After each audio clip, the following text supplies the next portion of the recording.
on the fretboard. That's sanding. In about 40 minutes, 30 to 40 minutes, working with one of these fine tools here. And so these are expensive. These radius sanding blocks are close to $100 each. They're milled aluminum. Don't get the wood ones. Everybody says, oh yeah, just get the wood. No, the wood ones. If you get the smaller, if you get the 12-inch ones, you end up with fretboards that look like this. If you get the long ones, they're not straight. They warp after a while. Invest in the aluminum ones. It's worth the investment. You only have to do it once. PSA, which is sticky back sandpaper, is what goes on these. If you need to change the sticky back sandpaper, the key is peel it slowly. Do not try to rip it off. If you peel it slowly and let the adhesive come apart from the object, you will peel off all the sandpaper. When you put down fresh sandpaper, please mark it so you know what grit you put down on that particular tool. This one is 220. Do not change that. We'll talk about that in a couple of minutes. So ultimately, there's some steps that we need to go through. Number one, you'll notice that I drew a line here about halfway between the nut slot and the end of the fretboard. Okay, it's about halfway. Okay, straight line, just straight across. That's just to give me a reference line. Okay, and that's going to be my reference line to file or contour the surface. I don't want to go past that line. Now I can go up to the line, I can go a little bit short of the line, I don't want to go past that line. Remember I mentioned about an 1/8 inch past the nut is where the no fly zone is. So 1/8 inch past this nut, no fly zone. And also, you know, and realistically I'm just going to use the rasp. Now there's a couple of things you can do, and we do have painter's tape. Putting a small strip of painter's tape on does help. Don't try to mask the whole thing. It's not needed. All you need to do is protect this area of the headstock if you're going to do the file process. I'm going to demonstrate two different options here for you. But if you use the file, this helps protect from grinding into the actual top of the headstock. So now what's going to happen is it's going to angle because you angle. And so you have to consciously keep it square. And it's a little effort, but it will take that down. The other option that you can do is you can use the sanding station with the belt sander. I don't know if it's set up for belt. Oh, awesome. So it is set up for belt. Now here's the problem with that, or the challenge. I shouldn't say problem, it is a challenge. This neck is tapered, wider to thinner. There's no flat spot on this neck at all, period. The only flat spot you've already cut off, which was the end of the headstock. That was the only flat piece that you had. Now that that's gone, there's no flat spot, which means that you need to be able to eyeball this and make sure that that is perfectly square against that piece of sandpaper. That's a challenge, okay? Look at when you do that, look down on top of it. You know, that's a good way. Well, even there, you know, yeah. you can't tell. It can be done if you're handy, and we were talking about this earlier. We have a wide variety of skill sets, and nobody's better or worse because of that. What Tom is saying, to be able to do that, you know, you should be handy. You should be a bit of a craftsman. Well, if you're not good with that, then gently take it off. Then use the file. Yeah. You don't lose any bonus points for using the file. Okay, it's not about who gets to the end of the road first. Okay, that is the whole thing about this project. It's not about being first or being best. It's the quality. So the goal is having a high quality guitar. One of the things I need to hand out to you is our 22-point guitar checklist. You're going to check your guitar against when we're together on Friday. And you're going to have somebody else check your guitar with that same checklist. If we have time. We grade. Well, I did. We graded with that. That's my grading. That's my final exam grade. And students have to grade themselves, and then they have to hand it to me, and then I grade them. And so they're usually a little bit harder on grading than I am, actually, in some cases. Like, oh man, I messed up here and here. What? It seems like the students always are harder on each other. Yeah, they are. They are. So by the way, if you're going to do that, make sure that you use your hands as the clamps and adjust it. And you have to be careful because you have to use the end so you don't hit the belt there. So, and this thing's going up and down too at the same yeah, time. so it's going up and It down. works. We've It done does. it. We've all done it. Yep. I'm about to file. So feel free to go either direction. Now, once that's done, that's one step. That's one of the tasks. The other task that we're going to do is put that radius on. Step number 1 is that we have a straight edge.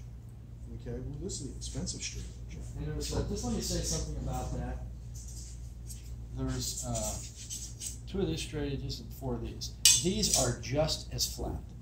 They're just slotted for the frets. And these are bloody heck expensive. They're ridiculously expensive.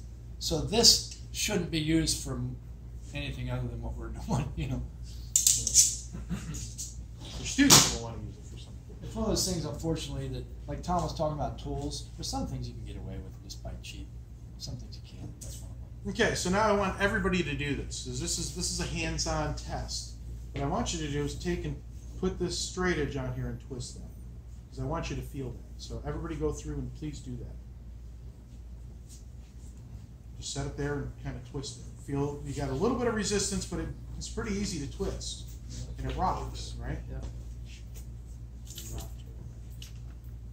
But I want you to feel that because we're going to talk about how we fix that.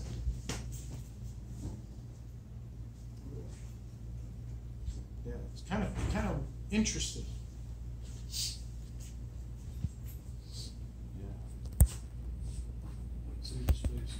Yeah. Now, granted, your fret dots might not be all sanded all the way down yet, which is okay. These happen to be sanded all the way down, and we're okay.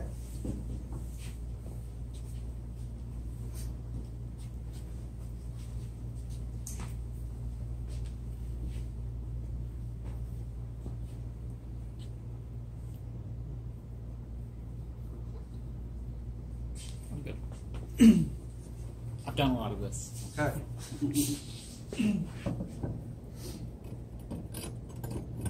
So what is that telling us? What do we learn from doing that exercise?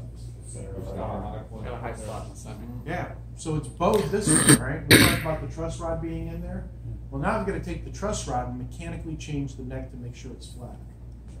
Because we have to make sure that this neck is perfectly flat before we see it. Because if not, what's going to happen? I'll take off more in the middle than we will on the ends, which isn't good. So that will straighten it out, and your students will do that. Because they'll go the path of least resistance. I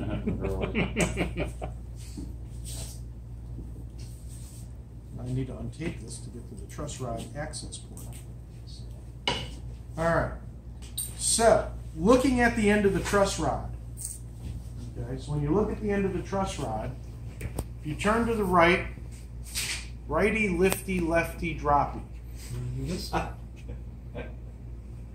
We can't. Righty, tight. So when you're tightening, Righty, lifty, you're lefty, droppy. Right raises it, Right raises the middle, counterclockwise takes the middle down. takes the middle down. Righty, lifty, lefty, droppy. We're talking about the middle of the truss rod. So, Mr. Mike's got a demo rod. Lighty, what is it? What's your little jingle? Righty, lifty, lefty, droppy. So when you're tightening it, you're lifting the middle What up. do you know? You got to come up with something that they remember. That makes sense. because So you're if we tightening go to the it left, forward. what's happening? Middle comes down. All right, I'm turning. It's like I could go anti-clockwise. Would that be better? No, I can't make a jingle out of What you anti-clockwise. got going here? Anti-clockwise. What are you? Anti-clockwise. Lefty, anti-clockwise. You know. No, it's righty, lifty, lefty, droppy. Now when we go to the right. Middle up. Oh, okay. Now we can't guarantee what direction the necks are going to be. Some might be valleyed in the middle. Some might have, Sometimes they're straight across too. and some are dead straight. We're on video, so we have to be careful. Oh, we are? Yeah. I didn't know that. Sorry. I think the examples you're using for lifting is very good. Very good.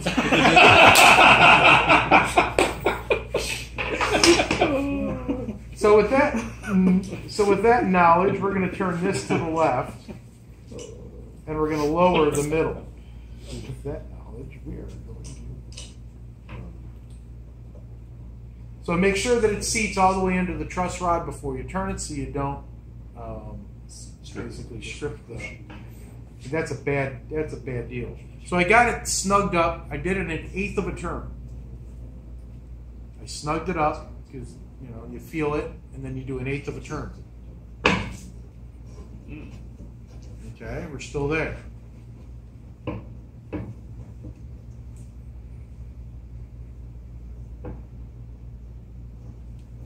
getting better.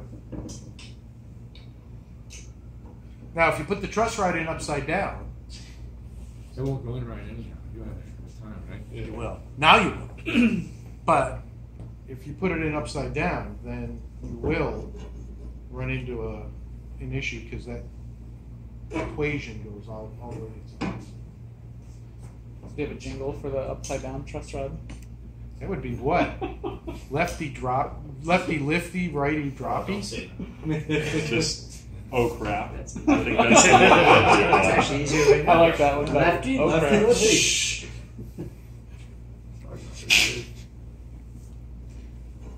You know what that's called? It's called a mnemonic device. That's what it's literally called when you assign letters and stuff. So what I'm doing is I'm holding it up to the light to see if I've got any gaps. And I've got a little bit of a gap, but there's a little bit of undulation in this fretboard, meaning that it's not perfectly flat anyways, and that will. I don't want to over tighten it because we're getting close to that point of being tight, so I don't want to over tighten it, but it is significantly better. And so holding it to the light, looking for the gaps is the next way to go, which is what I'm doing here.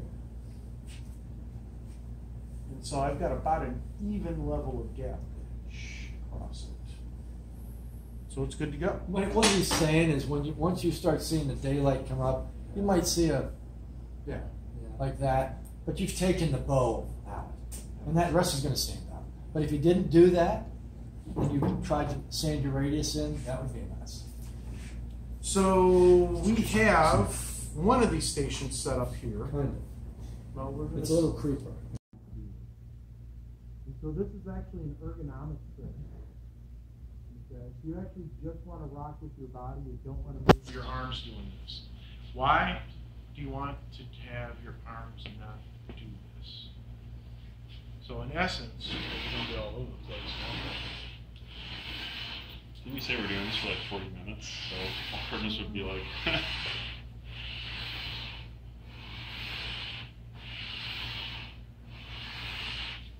So why do I not want my arms to do that?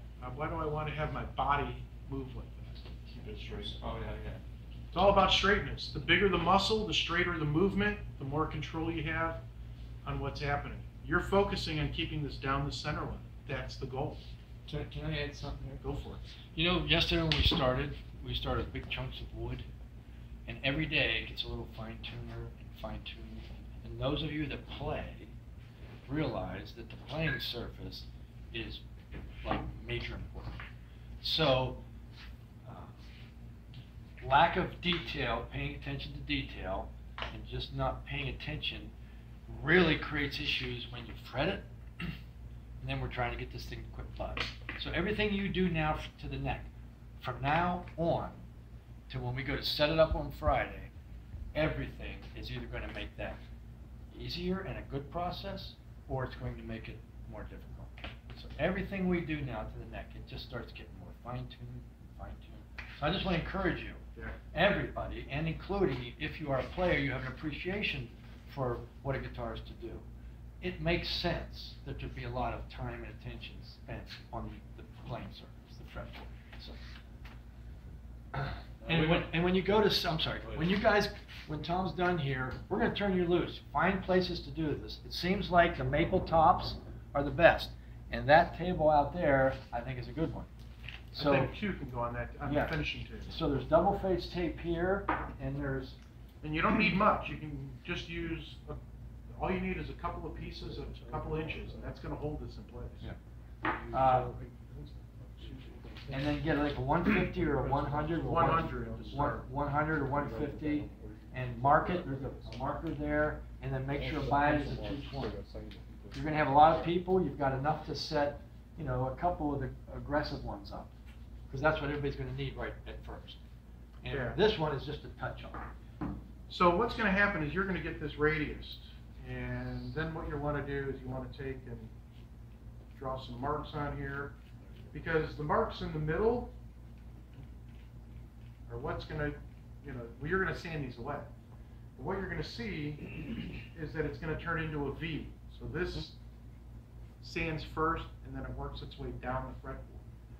The biggest problem that we run into is that people lean and they lay heavy because they can hold on to the headstock. So when we do this with the Ninja stands,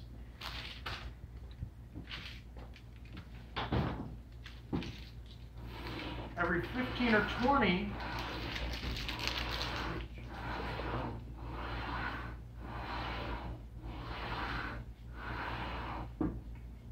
we rotate.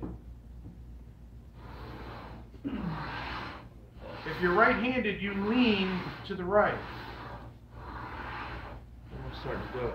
Naturally. I'm just naturally starting to do it right with it. That isn't a voting choice. That is a ergonomics thing.